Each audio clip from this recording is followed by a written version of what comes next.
selamat datang kembali di channel Borneo Trader. Di video kali ini saya akan analisa untuk perkembangan pergerakan saham-saham dari sektor konsumer. Yang pertama ada INDF, kedua ICBP, ketiga UNPR, keempat HMSP, kelima GGRM, keenam Mayor, ketujuh AISA, kedelapan CMRI, kesembilan WIM, ke-10 Cleo, ke-11 Hoki, dan terakhir Sido. Langsung saja ke saham pertama, ada INDF yang ditutup di harga 6.800, terkoreksi 0,36%. Kalau dia transaksi asing malah net sell. Kalau dia bukan sebenarnya INDF di distribusi. Langsung saja ke teknikalnya. Untuk INDF lagi konsolidasi di area atas dan memang minggu ini kemungkinan besar dia membentuk swing low-nya di 6.700. Jadi kemungkinan yang nggak turun sampai 6.600 ya. Perkiraan kalau memang mau bagus, mau cepet naiknya, tapi misalnya besok Jumat dia turun lagi, ya udah konsolidasi di bawah ya. Susah untuk dia dalam waktu dekat menembus 7.000 kecuali ada sentimen ISG yang bisa naik di atas 6.800. Selama ISG dia bawah 6.800 apalagi di bawah 6.700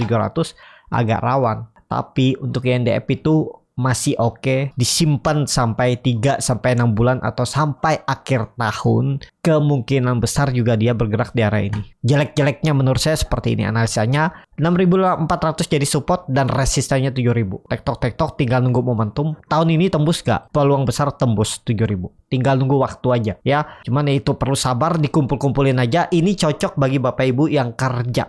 Ya, nggak bisa mantau market, cuman bisa beli. Mungkin bulan depan mau nambah lagi ya bisa seperti itu. Simpan sampai akhir tahun. Menurut saya masih oke. Peluang besar tembus 7.000. Targetnya kalau nih konfirmasi tembus mungkin 3 bulan ke depan ya akhir tahun bisa sampai 7.800 untuk INDF. Dan ini nggak terbuka semua ya. Nggak tahu nih di mana all time high-nya. Tapi lebih kayaknya 8.000 ya, pernah di INDF, pernah di 8.000. Nah ini kan jauh masih. INDF 2016 listing dan seperti ini gambarannya. Nah momentumnya memang 7.000 level psikologis. Ini kan awalnya juga false break di tahun 2022. Dia itu gagal menembus 7.000 itu dari 2021, 2 tahun yang lalu. Ini momentumnya harusnya tembus tahun ini 7.000. Jadi sekarang kesempatan bagi Bapak Ibu yang mau beli dan sabar menunggu INDF salah satu pilihan. Tapi ini kembali lagi disclaimer on. Seperti itu untuk INDF. Langsung saja ke saham selanjutnya. Ada ICBP yang ditutup di harga 11.000 sama harga penutupan hari sebelumnya. Kalau dia transaksi asing itu terus net buy ya, bahkan dari pertengahan,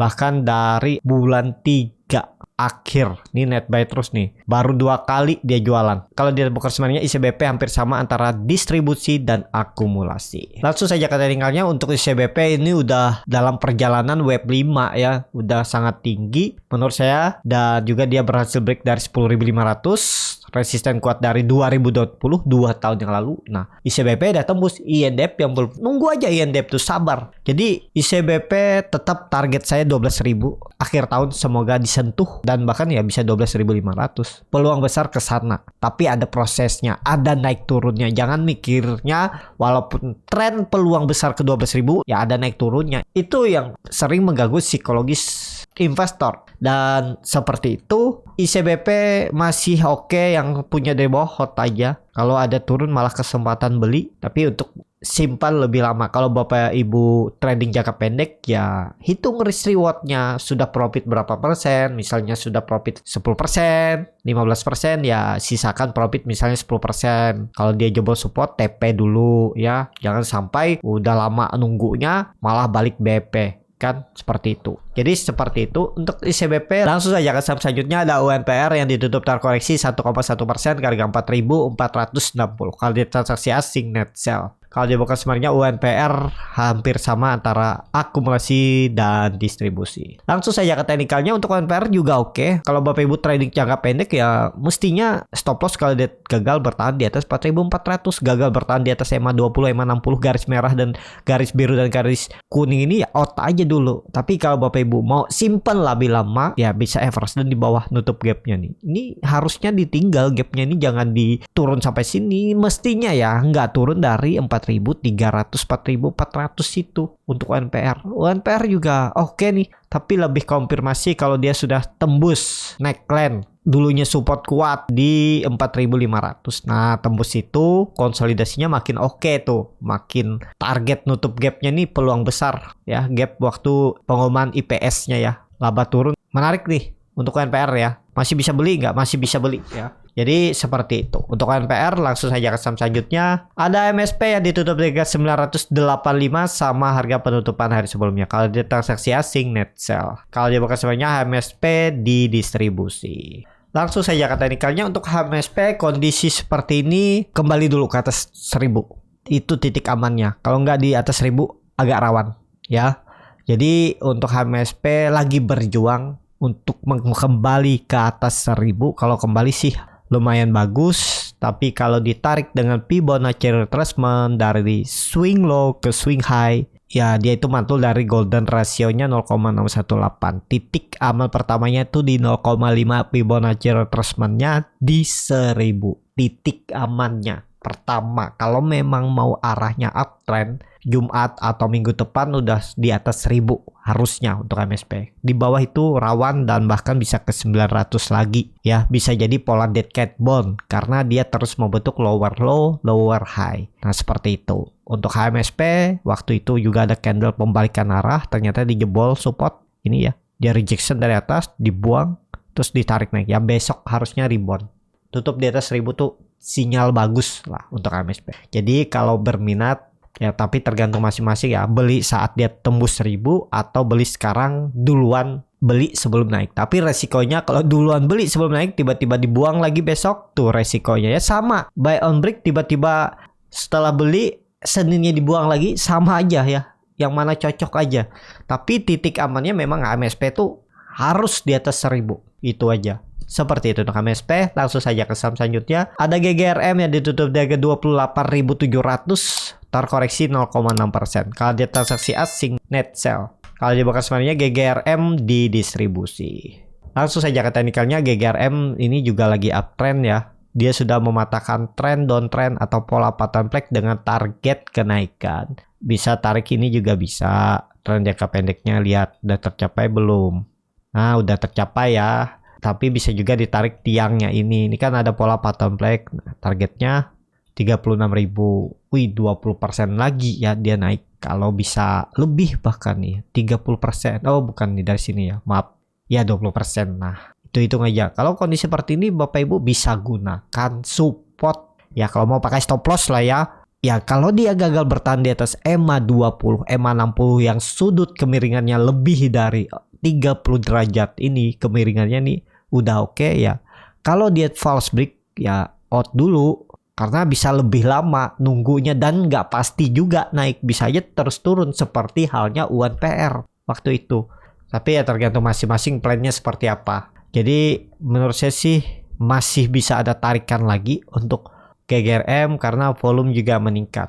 Dia itu minimal 30.000 sudah diuji gagal. Ini dia akan uji resisten kuatnya nih 30.000 level psikologisnya tembus nggak dia dalam 1-2 bulan ke depan atau bisa aja di bulan depan ya untuk GGRM. Seperti itu untuk GGRM. Langsung saja ke saham selanjutnya. Ada Mayor yang ditutup di harga 2.660, terkoreksi 2,91%. Kalau di transaksi asing net buy. Kalau di bagian sebaliknya Mayor di distribusi. Langsung saja ke teknikalnya false break Mayor ya. Tapi apakah ini benar-benar gagal? Bisa aja besok rebound karena dia itu masih bertahan di atas EMA 60, EMA 20. Cuman harganya beli sekarang itu nanggung. Tapi kalau Bapak Ibu nekat yang penting ini support sandaran yang harus dijaga 2.500. Itu aja. Kalau besok dia ternyata rebound lagi kembali ke atas 2.700, bisa jadi dia itu membentuk swing low-nya minggu ini. Karena candle-nya itu bisa dibilang di three black row walaupun nggak sempurna, nggak sama candlenya. Tapi ya itu peluang besar sih kalau market bagus besok bisa ada teknik rebound Mayor. Jadi seperti itu untuk Mayor. Langsung saja ke saham selanjutnya. Ada AISA yang ditutup di harga 142 sama harga penutupan hari sebelumnya. Kalau dia transaksi asing net buy. Kalau dia bukan semuanya AISA di distribusi. Langsung saja ke teknikalnya. AISA belum kemana-mana juga. Tapi yang kalau sabar tunggu aja. Ini udah disupport. Kalau mau tektok 1-2% mungkin dapat. Setiap hari tuh bisa dapat ya. Waktu dia naik tinggi bungkus, beli turun, beli lagi, naik bungkus. Teman ini likuiditasnya kecil. Jadi nggak bisa juga masuk uang-uang besar ya. Dan kelihatannya sih oke ya. Cuman ya itu kalau tiba-tiba di luar plan dibuang, tutup di bawah 140, exit aja. Risknya kecil kok, paling maksimal 3,5%. Kalau misalnya nggak mau juga stop loss ya, menurut saya mending Bapak Ibu pilih saham-saham yang lebih aman. Misalnya ASII, TLKM, Indofood yang lebih besar untuk sektor konsumer, atau ICBP, UNPR, atau Big Bang. Nah itu nggak pakai stop loss nggak masalah. Kalau saham-saham seperti ini takutnya lama naiknya, kan rugi waktu. Seperti itu ya, tapi nggak masalah juga kalau siap pakai uang dingin. Kira-kira nggak dipakai 3 tahun 4 tahun ke depan ya nggak masalah. Mau trading, mau invest, mau beli saham apapun di marketnya ya terserah. Jadi seperti itu. Untuk Aisyah, langsung saja ke saham selanjutnya. Ada Cimori yang ditutup di harga 4.290, terkoreksi 4,45%. Kalau dia transaksi asing, net sell. Kalau dia bukan semuanya, Cimori di distribusi. Langsung saja ke teknikalnya. Untuk Cimori, kondisi seperti ini, pola dead cat bond, dia tuh sempat mantul dari 4.200, sempat sampai 4.580, itu lumayan juga naikannya ya. Kalau Bapak Ibu ada tuh 4%, besok atau lusa ya jaga lagi. Kan kelihatan dia mantulnya di mana? Di sekitaran 4.200. Jadi besok kalau dia turun ke situ lagi, kalau mau nekat, cuman ya ini pola dead cat bond, tetap kalau bisa ya pakai stop loss kalau dia gagal bertahan di atas 4.080-nya. Kalau mau beli ya untuk Cimori. Siapa tahu di retest kedua mantul lagi 3% sampai 6%, lumayan kan? Seperti itu, yang penting tuh portofolio bertumbuh. Coba aja cari-cari saham-saham dekat support, nekat, yang penting hitung risk rewardnya seperti apa. Ya kalau bisa risknya tuh nggak lebih dari 5%. Jadi cut loss-nya pun masih aman, bisa dicari di saham lain ya, nutup kerugian 5%. Kalau udah 20%, 30% cut loss tuh susah balikinnya ya, karena pasti psikologis terganggu. Melihat uangnya mungkin lebih besar ya. Jadi seperti itu. Untuk Cimori, langsung saja ke saham selanjutnya. Ada WIM yang ditutup di 1145, terkoreksi 0,86%. Kalau dia transaksi asing, net buy.